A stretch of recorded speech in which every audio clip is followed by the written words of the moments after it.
If your garage door won't close because of sensor problems, you're not alone. It's a super common hassle that can totally mess with your day. So, here's the deal. First, check those sensor lenses on either side of the door. They get all dirty or dusty, and that blocks the signal, so just grab a soft cloth and clean them up gently. Next, make sure the sensors are lined up perfectly across from each other. If they're even a little off, the door won't close. If you notice any wires hanging loose or damaged, that's a red flag, and you might have to replace the sensors.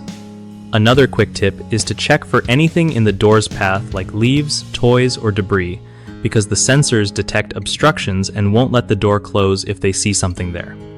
Also, try unplugging your garage door opener for a few seconds and then plugging it back in. Sometimes it just needs a quick reset.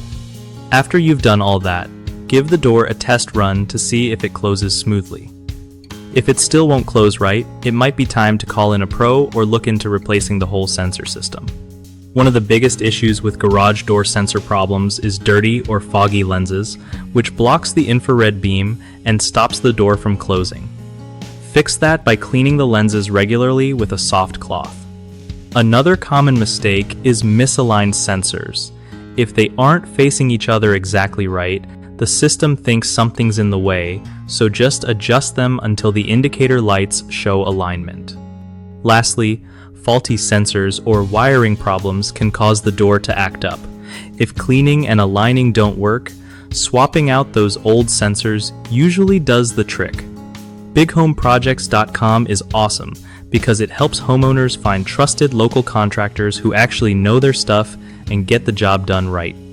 Plus, it makes life easier for contractors by connecting them with real people looking for help, so everyone wins.